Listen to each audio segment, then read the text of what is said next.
NATO वाले मिलकर Ukraine लड़ाई को क्यों नहीं चाहते कि खत्म हो, और रसिया को सबसे बड़ा लॉस जो हुआ है वो फिनलैंड को नाटो में शामिल होने से हुआ है। तो देखिए, नाटो एक नॉर्थ अटलांटिक ट्रीटी ऑर्गेनाइजेशन है, ये एक सैनिक संगठन है, इसको फ्रेंच भाषा में उल्टा बोलते हैं ओटान कहते हैं। तो जब भी कभी नाटो देखिएगा तो ओटान आएगा। तो इसका पूरा हिस्ट्री देखते हैं सेकेंड वर्ल्ड वॉर से पहले से। देखिए, जब द्वितीय विश्व युद्ध चल रहा था, वार सेकेंड वर्ल्ड वॉर 1939 से 1945 के बीच में, तो इस दौरान पूरी यूरोप की अर्थव्यवस्था तबाह हो गई थी। यूरोप लगभग एकदम भुखमरी के कगार पे चला गया था, तो यूरोप तहस नहस हो गया था। इसी बीच जर्मनी जो था, अब लगभग जर्मनी की हार तय थी, क्योंकि जर्मनी सेकेंड वर्ल्ड वॉर में बहुत कूद रहा था, लेकिन जर्मनी की हार लगभग तय समझ रही थी। और ये जो हिटलर के मरने के 4 महीना पहले ही फरवरी 1945 में ये डिसाइड हो गया कि अब जर्मनी हार जाएगा। तो जर्मनी पर किसका अधिकार होगा, इसकी बैठक हो रही थी यूक्रेन के शहर याल्टा में। यही यूक्रेन जहां मार हो रहा है, इस तरह का इतिहास है, मार धार से भरा हुआ है। तो यहाँ याल्टा में बैठक हुई। इसमें देखिए, विंस्टन चर्चिल, रूजवेल्ट और स्टालिन आए थे लोग। Winston Churchill Britain, Roosevelt America से, स्टालिन जो आए थे रसिया से। तय ये हुआ कि जर्मनी जैसे ही हारेगा, जर्मनी के टुकड़े कर दिए जाएंगे। एक हिस्सा जर्मनी का ले जाएगा रसिया, एक हिस्सा ले जाएगा फ्रांस, एक हिस्सा ले जाएगा ब्रिटेन और एक हिस्सा ले जाएगा अमेरिका। यानी देखिए, जर्मनी के 4 टुकड़े कर दिए जाएंगे। ये अंग्रेजों का इतिहास है, जहां भी गए वहां टुकड़ा टुकड़ा करके गए। हम लोग को देखिए, इंडिया को बांग्लादेश, म्यांमार, भारत, पाकिस्तान, अफगानिस्तान धज्जी उड़ा के चल गया सब। तो ये याल्टा पैक्ट में हो गया। इसके 4 महीने बाद फाइनली हिटलर हार गया और जर्मनी के जैसे हुआ टुकड़े वैसे तोड़ दिए गए जर्मनी को। इसी में इस याल्टा समिट में यह भी बात कही गई थी कि रसिया जो था उसका कहना था कि जापान जब हारेगा तो मेरी कुछ जमीनें जापान के पास है। तो याल्टा समझौता में कहा गया ठीक है कि जो जापान का क्यूराइल द्वीप है, जापान जो है रसिया को हरा दिया था 1904 में, 1904-1905 की लड़ाई में ना जापान जो है रसिया को हरा दिया था। तो ये क्यूराइल द्वीप न हुआ क्या कि रसिया जब सेकेंड वर्ल्ड वॉर खत्म होगा, जापान पे परमाणु बम गिरा दिया गया, तो डिसाइड किया गया कि यहाँ पर ये क्यूराइल द्वीप रसिया ले लेगा। तो रसिया ले लिया। रसिया से याल्टा समझौता में कहा गया था कि आप इस साइड में यूरोप में कम्युनिस्ट को बढ़ावा नहीं देंगे। कम्युनिस्ट एक ऐसा शासन प्रणाली है जिसमें चुनाव नहीं होता है, बल्कि पार्टी डिसाइड कर देती है, जैसे चाइना में चुनाव नहीं होता है। तो ये बड़ा उटपटांग व्यवस्था है, यूरोप वाले इसमें एडजस्ट नहीं हो पाते हैं। तो उनका कहना था कि रसिया इस साइड में कम्युनिस्ट को बढ़ावा नहीं देगा। तो रसिया कहा हम इस साइड में कम्युनिस्ट को बढ़ावा नहीं देंगे, इधर से ले लिया क्यूराइल द्वीप। आज भी जापान और रसिया के बीच में क्यूराइल द्वीप को लेकर विवाद है। लेकिन धीरे धीरे रसिया इस साइड में कम्युनिस्ट को बढ़ाना चालू कर दिया, कम्युनिस्ट देशों को बढ़ावा देना चालू कर दिया। इसका संदेह हो गया उस समय के तत्कालीन जो अमेरिका के राष्ट्रपति थे 1945 में, यहाँ पे ट्रूमैन को आभास हो गया कि इस साइड में ठीक है रसिया उधर चला गया, रसिया भी कम्युनिस्ट है, ये आपका चाइना भी है, उत्तरी कोरिया भी तानाशाह है, कम्युनिस्ट के बराबर ही होते हैं। तो उन्होंने देखा कि रसिया को इस साइड में रोकना बहुत ज्यादा जरूरी है, लेकिन रसिया अपना एग्रेशन करते ही जा रहा था। इसी बीच में फरवरी 1948 में रसिया जो था उस समय सोवियत संघ था, तो रसिया के साथ था एस्टोनिया, लातविया, लिथुआनिया, ये पूरे के पूरे रसिया का ही पार्ट था। सोवियत संघ उस समय union of Soviet socialist Republic, USSR नाम था रसिया का, तो ये सब उसी के साथ थे। ये आपका बेलारूस, यूक्रेन, मोल्डोवा, ये भी रसिया के साथ ही थे, उसका पार्ट था। ये काकेशस देश, जॉर्जिया, आर्मेनिया, अजरबैजान रसिया के साथ था। ये सेंट्रल एशिया के Kazakhstan, Kyrgyzstan, Tajikistan, Turkmenistan, Uzbekistan, ये सब रसिया के साथ थे। तो आप देखिए उस समय रसिया का क्या इतना बड़ा एरिया होता था, ये पूरा का पूरा रसिया था। इसके बावजूद रसिया ने यहाँ पर उस समय के जो चेकोस्लोवाकिया देश है, फरवरी 1948 में चेकोस्लोवाकिया पर अचानक सेना भेज के तख्ता पलट करा दिया और यहाँ के लोकतंत्र के सरकार को उखाड़ फेंका और यहाँ पर अपनी पिट्ठू सरकार, जैसे इसी के हिसाब से चलने वाली सरकार, कम्युनिस्ट सरकार को यहाँ बैठा दिया।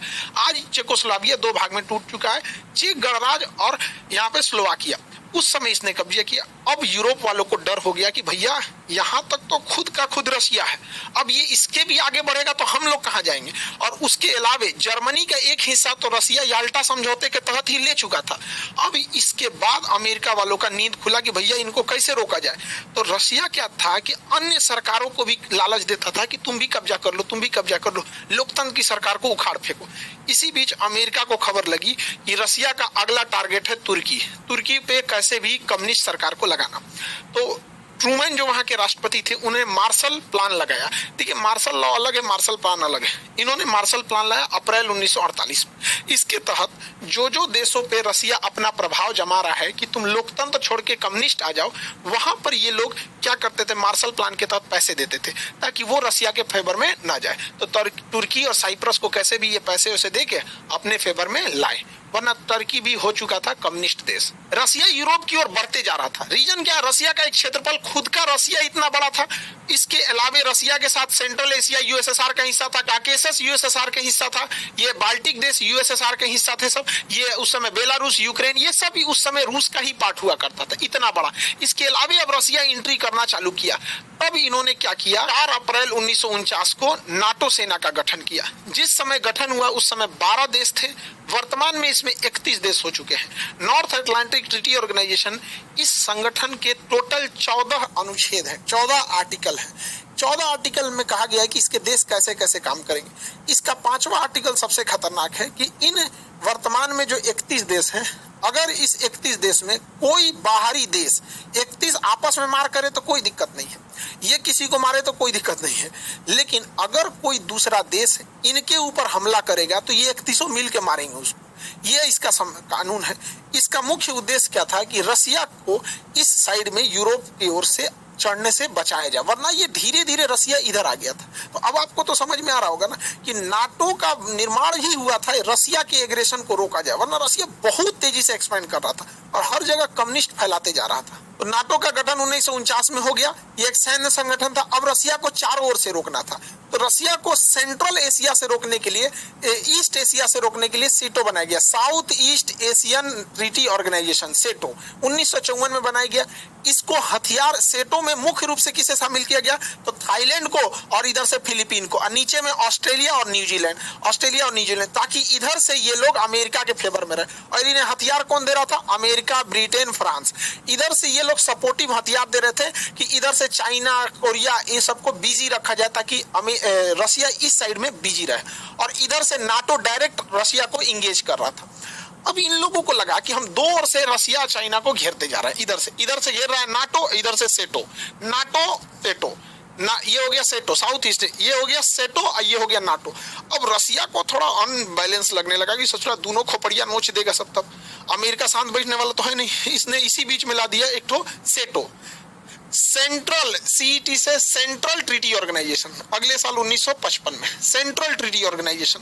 इस ऑर्गेनाइजेशन को भी हथियार दे रहा था इधर से ब्रिटेन।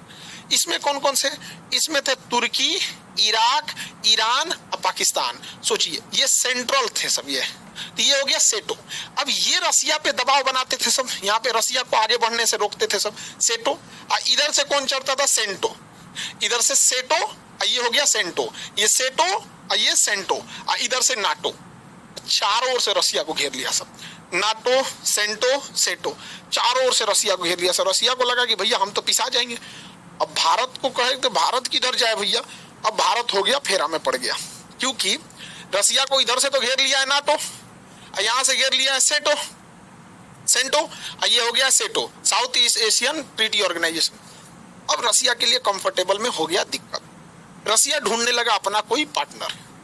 इस बीच जो भी रसिया के फेवर में जाता था, अमेरिका उसके आंगा लगाता था। अब इस कंडीशन में इंडिया कंफ्यूज हो गया, इंडिया किधर से जाए, क्योंकि अगर नाटो ज्वाइन करता है इंडिया तो रसिया नाराज, सेंटो में भी रसिया नाराज, सेटो में भी रसिया नाराज। और रसिया हमारा बहुत जरूरी मित्र है वहां पे, क्योंकि पास में है यहाँ पे रसिया। कभी भी हम लोग के विकट परिस्थिति में रसिया ही काम आएगा यहाँ पे। तो हम लोगों ने क्या किया, उस समय जवाहरलाल नेहरू जो थे बड़ी समझदारी का काम किए। 1961 में इन्होंने कहा कि अमेरिका के फेवर वाली दुनिया को कहा जाता था पहली दुनिया, और रूस के फेवर वाले को कहा जाता था दूसरी दुनिया। तो जवाहरलाल नेहरू ने कहा कि अब हम लोग ना अमेरिका के फेवर में है ना रसिया के फेवर में, हम लोग तीसरी दुनिया के हैं। तो इसे तीसरी दुनिया या दक्षिणी दुनिया कहा जाता था। हालांकि इसका ऑफिशियल नाम था नॉन एलाइजिंग मूवमेंट, शॉर्टकट में नाम गुट निरपेक्ष। हम किसी भी गुट में नहीं रहेंगे। इसमें गुट निरपेक्ष में 4-5 लोग का नाम बहुत महत्वपूर्ण है। इसमें एक इंडोनेशिया का अहमद सुकर्नो थे, भारत से जवाहरलाल नेहरू, मिस्र के कर्नल नासिर और यूगोस्लाविया से जो थे मार्शल टीटो थे।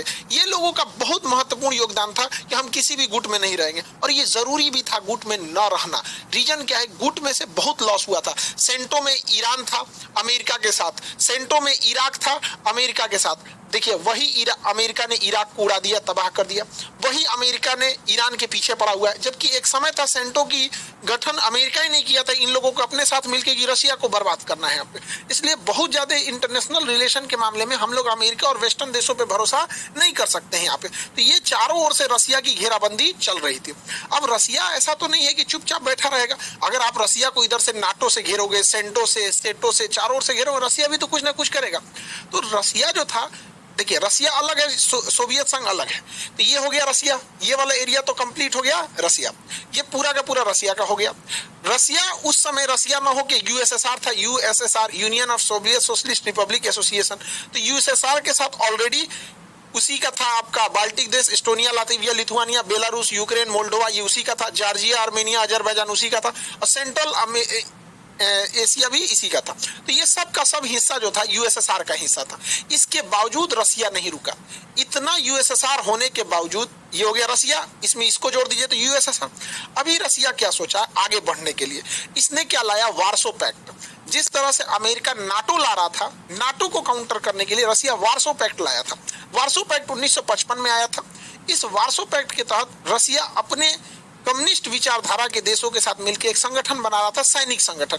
इस वार्सो पैक्ट में बहुत सारे देश थे, पोलैंड था, चेकोस्लोवाकिया था, हंगरी था, रोमानिया, बुल्गारिया, अल्बानिया, ये सब देश मिलके बनाते थे आपका ये वार्सो पैक्ट। अब आप जरा देखिए रशिया का डोमिनेंस कहां तक है। ओरिजिनली रशिया ये रहा आपका, ये तो ओरिजिनल रशिया हो गया, ये पूरा का पूरा ओरिजिनल रशिया। अब रशिया के साथ ये ब्लू वाला एम्पायर को आप जोड़ देते हैं तो ये हो जाता है यूएसएसआर, और उसमें ये आगे वाला हिस्सा देख लेते हैं तो वार्सो पैक्ट। अब आपको समझ में आ रहा होगा कि नाटो कितनी जरूरी हो गई थी इन वेस्टर्न कल्चर के लिए, वरना ये वेस्टर्न को तो खा जाता है पूरा का पूरा रशिया। तो इतना एग्रेसिवली ये रशिया आगे बढ़ रहा था, इतना बड़ा इसका क्षेत्रफल था, रशिया, सोवियत, यूएसएसआर और ये वार्सो पैक्ट। लेकिन